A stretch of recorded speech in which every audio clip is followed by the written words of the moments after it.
বন্ধুরা, আজকে আমি আবার আরেকটা নতুন রেসিপি নিয়ে হাজির হয়েছি। বেলে মাছের জারি জুড়ি। তাতে লাগছে এই যে বেলে মাছগুলো, ছোট বেলে মাছ। একে আমি একটু লাল লাল করে ভেজেছি সর্ষের তেল দিয়ে। একটু আলু কুচিয়ে রেখেছি, একটা টমেটো কুচোনো আছে, একটু কালো জিরা আছে, একটু হলুদ গুঁড়ো আছে, একটু লঙ্কার গুঁড়ো আছে, পরিমাণ মতো নুন, আর এই যে পেঁয়াজ কুচি। সর্ষের তেলে রান্না হবে। এই যে সর্ষের তেলটা দিয়ে দিয়েছি, এর মধ্যে কালো জিরার ফোড়নটা দিয়ে দিলাম, এর মধ্যে পেঁয়াজ কুচিটা দিয়ে দিলাম। পেঁয়াজ কুচিটার সাথে আমি টমেটোটাও দিয়ে দিলাম,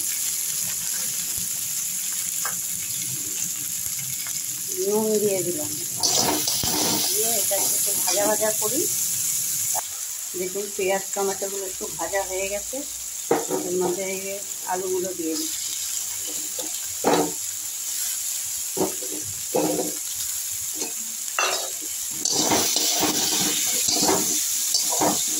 আলুগুলো একটু নাড়া দিয়ে এর মধ্যে লঙ্কার গুঁড়োটা দিয়ে দিলাম, এক চামচ হলুদের গুঁড়ো দিয়ে দিলাম, সামান্য নুনটা আগে দিয়ে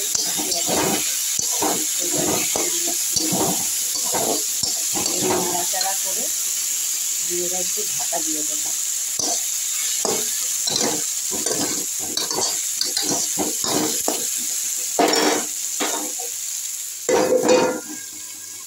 দেখুন ঢাকাটাকে তুলে দিয়েছি, তেলও ছেড়ে গেছে কড়াতে।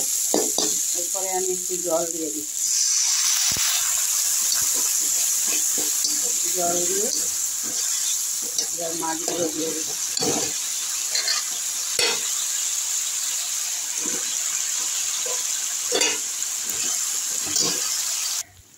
দেখুন মাছটা দিয়ে দিচ্ছি, সামান্য একটু জল দিয়ে দিলাম।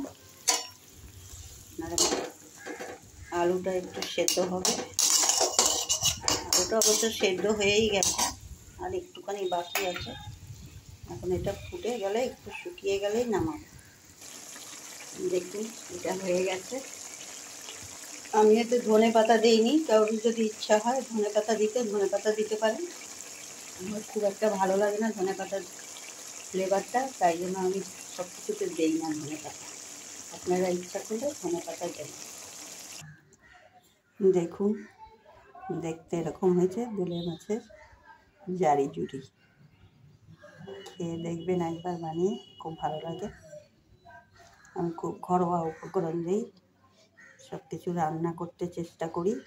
সবাই তো বাইরে থেকে কিনে আনার সামর্থ্য নেই, এই জন্য ঘরোয়া উপকরণ দিয়েই আমি রান্না করি।